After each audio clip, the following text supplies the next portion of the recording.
Hello, here we are again with Mookie Tenembaum. We are exploring through these videos his philosophy, his disillusionism, and his nostalgic theory about human behavior. And every week now, for a while, we've been trying to apply his concepts to current affairs. We've been trying to analyze everyday life and bits of the news from a philosophical point of view, of course. We are in August 2021. We are almost always, of course, speaking about the ongoing COVID-19 pandemic. And today we are going to focus on what Mookie calls the players in the illusion under disillusionism, the individuals, the characters that play a special role in managing illusions. We've spoken about religions, but today we are going to focus on states, on governments, that kind of illusion. And we are going to try and analyze from a philosophical point of view the role being played by prime ministers, ministers, secretaries, undersecretaries, all kinds of bureaucrats in the administrations as they struggle with the ongoing pandemic. So players from a disillusionist point of view. Well, when we talk about players, there is two kinds of players, Florence. Those are the ones that ministers and people who are elected, who are there in ministries for a while, sometimes for a long while, but not more than that. And the bureaucracy, the people who are part of that huge or very long chain from that begins with the minister or the vice minister. And then there are people who work there all their lives. In fact, in many countries, they cannot even be dismissed. The States, of course, is an exception. And the reason is not a stupid reason, is because the knowledge they have and the experience they have warrants the right of not to be expelled. Of course, that brings that people are inefficient and so forth. But this is not what we're going to talk about. The first thing that we're going to talk about is what we call, or I call, the sink. SYNC. The sink is the sum of all the sleepwalkings. Yes, people sleepwalk in their lives, and they are synchronized one with the other. They are even without thinking, they are synchronized until you get to a higher and higher and higher level of synchronity until you get the big sync. That's like the orchestra. Yes, finally you have the orchestra, and the orchestra works, and it works flawlessly. I'll give you an example. You want to have a bagel, so you go to a bakery, and you know that when you're going to be there, the bagels are there. What? You don't ask yourself, was this a good rainy season for the wheat, or does the driver that brings the bagels feels well on his stomach? You don't care. All these things are just happening by themselves, almost miraculously. If you look at it, you just don't have to do anything. You only have to go and buy your bagel. Look, I'm talking about bagels and not about vegetables, because I like bagels and I don't like vegetables. So I have a bias in this one. But this is marvelous. This is fantastic. This means that we can depend. Everything is dependable. So I can go about my life and know that the bed I'm sleeping on was made by somebody who understands about bed. Once in a while, he won't, but that's the exception, not the reality. That when I go to the shower, I will have water, even hot water. That if I want to go somewhere, I know there is a taxi, or there is a bus, or I have a car, and there is gas for the car, and the car has been. I mean, I can be here and talk about it for the next 5 years, because that's exactly what we're talking about. It's the invisible part, the invisible fabric behind our lives. That's how it feels. Why am I talking about the sink? Because to have the sink is not only down to your bakery, it's also on the side of the ministry. So the Ministry of Education has countless people working in different levels on different projects. And when a minister comes in and he says, I want to maybe change the way we educate people, and more history, less math. That's nice what he said, but now you have to implement it, and the implementation is a very complicated thing. And if what you're doing is not too revolutionary, probably you'll finish it in a while. Yes, but the truth is that at the end of every process, there is a guy with a sandwich. So everybody has a sandwich. Yes, it's not only at the end of the process. In each one of the steps of the process, there is a guy with a sandwich. Things can go wrong, yes, but there is redundancy. That's the great thing about it. If you have a big bureaucracy, then you have three people doing the same thing. I say, wow, that's terrible. Yes, but if one is missing and one doesn't want to work, still things get done. So there are sides to this and sides to that. But the important thing about it is that the minister himself is not very important. He's the captain of a ship. But then for the ship, for the transatlantic, to go somewhere, you need a lot of people and a lot of things to happen. So that's how ministers are. And the most important thing is that everybody has experience. You see, if he wants to change more history and less math, there are experts in this. There are experts in math, there are experts in history. Of course, there are experts in administration, in which the minister, who is the chief administrator of a ministry, that's what he is, basically. Yes, he is an administrator with ideas. That's what a minister is. But even if you have a disaster, a natural disaster, in Japan there is an earthquake. People are prepared. There were earthquakes before. There are people who deal with that. At the beginning, there is a lot of problems. When Fukushima happened, you remember the atomic reactor in the tsunami, when that was a disaster. That was not anticipated, and in fact, till today, it's not fixed. Fukushima and Corona are very similar. What do you think about this, Florencio? I was going to ask you exactly in this direction, in the direction of tsunamis that cause meltdowns in nuclear reactors and pandemic based on tiny novel viruses. Because the difference that we are about to focus in is this difference between bagels and transport and agricultural ministries that know lots about the logistics behind a bagel, and even, as you said, bills for the reform of education that still have people with lots of experience behind them, and these kind of completely novel situations that apparently no one is prepared for, or very few people are prepared for. So my question is about the unpreparedness for Fukushima-like disasters. I think it's a good example. Chernobyl is a good example in this sense, and of course, the ongoing pandemic.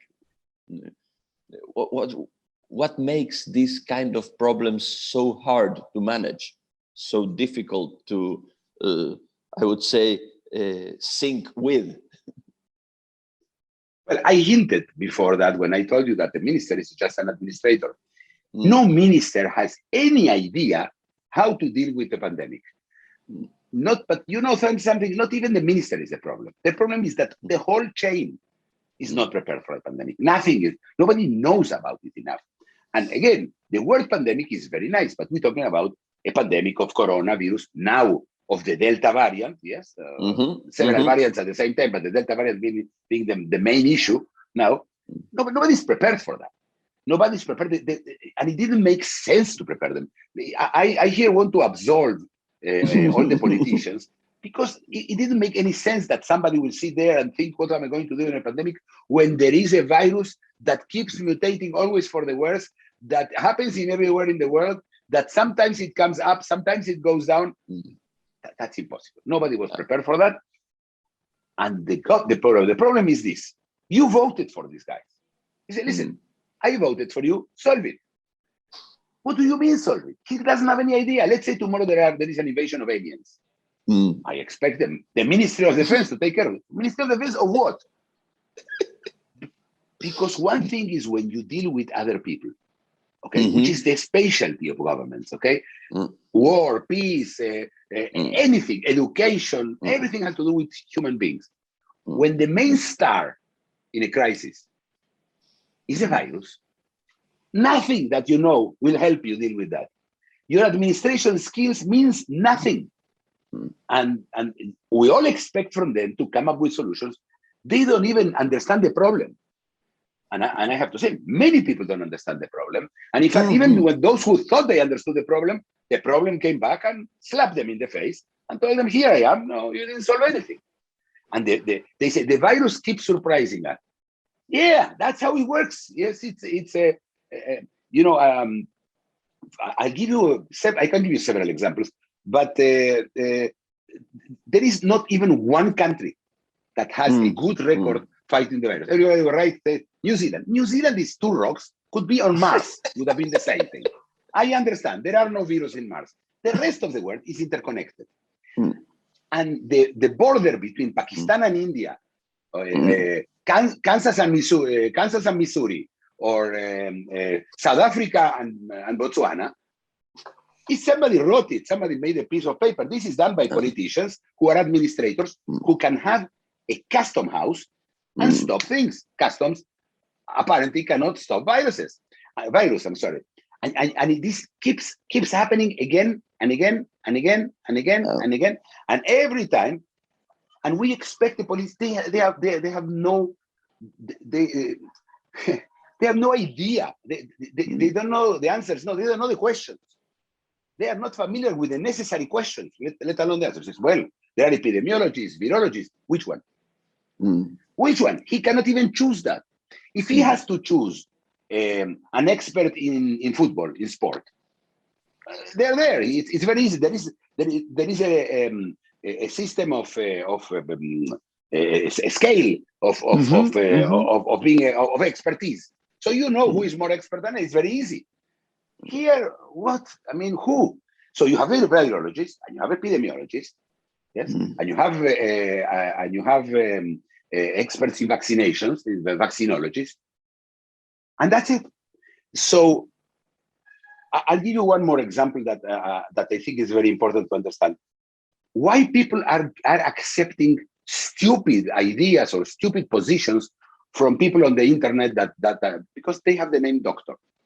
And since the other doctors argue between themselves, yes, and they don't know what to do or how to do it, people listen to them. One more thing. One thing we know for sure, all these virologists, epidemiologists are not administrators. You need to have both. You have to understand the threat and know how to manage it, not on the basis of instead of people, it was cows. You have to manage it taking into account how human beings behave. And remember, we did a video about credibility. Without credibility, as I said, good luck. I want to bring you back to the difference between these two, I would say these two areas of the sink. One which has to do with human beings and the relationships between human beings. And when we speak about delivering bagels or educating youngsters, I think we are dealing mostly with human beings. There might be, as you said, a nuclear meltdown in the Ukraine that affects wit. There might be a plague of locusts of a biblical scale. But in general, when we are speaking about bakeries, we are speaking about dealing with teamsters, dealing with agriculturalists, dealing amongst human beings. So I want to ask you about the difference between this kind of politics, this kind of administration when it comes to human beings on both sides of the matter, and this other type of politics of administration when on the other side you have, for instance, a virus. Because we keep hearing discourses that have to do with the war against the virus, would have to do with learning to live with the virus, as if we were still dealing with teamsters or with an enemy army. Well, you just described exactly what's happening. It is conceptually, there is a conceptual problem. Yes, as you say, listen, in this pandemic, food was never a problem. The whole chain worked perfectly. Why? Because they're prepared for crisis, and they don't care if it's a virus, it's an earthquake or it's an atomic reactor that went awry. No, for them it's the same, and it proved to be the same. But the most important thing is how we deal with the pandemic. And living with a virus, as you say, is such a stupid idea. Only a politician can come up with an idea like this. Of course, everybody else who want to go to the movies and want to go to parties, and we need to live with the virus. And then they keep, the slogans. We need to live with the virus. The virus is not part of the conversation. Okay? It's like saying we have to live with Nazism. Nazism is, and even with Nazism, for a while, it makes sense. Here, the only thing that the virus is interested is reproducing itself again and again and again. And how do they do it? Infecting people. And how do they infect people? People behaving like people, behaving like it was not a virus. That the problem is crime or a Nazi or a communist or I don't know what they have in their brain. Everybody failed this test. Every politician in every country in the world, it doesn't matter, the good ones, the dictatorships, the democracies, all of them. Merkel had an idea, but Merkel was ready to understand what is the problem. But beyond that, Merkel is an administrator. She studied physics. Okay, I also studied physics in school. I was a bad student, granted. But it's not enough. So what do we need? We are not going to get out of this pandemic the way we're dealing with it. We are not going to get out. I know this is very bad news. People, our public is our audience is accustomed to this kind of line.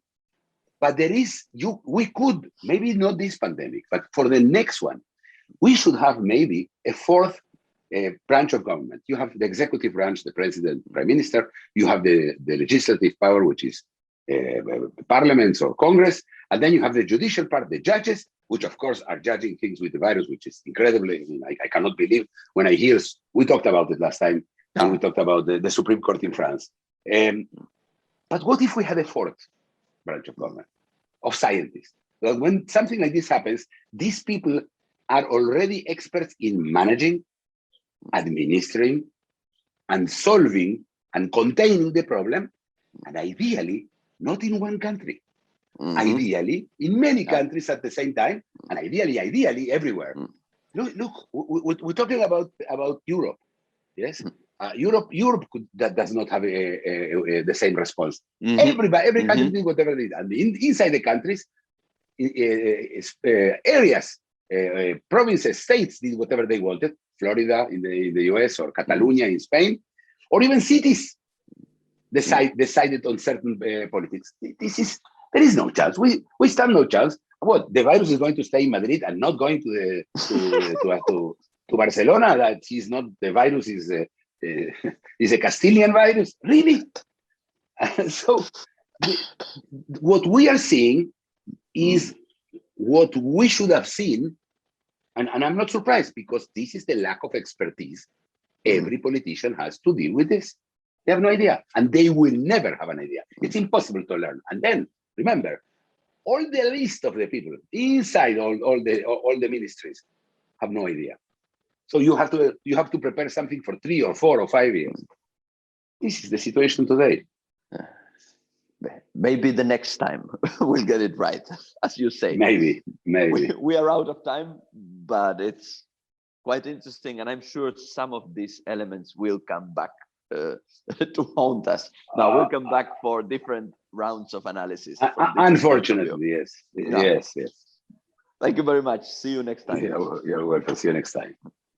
If you enjoyed the video, please like it, comment and subscribe.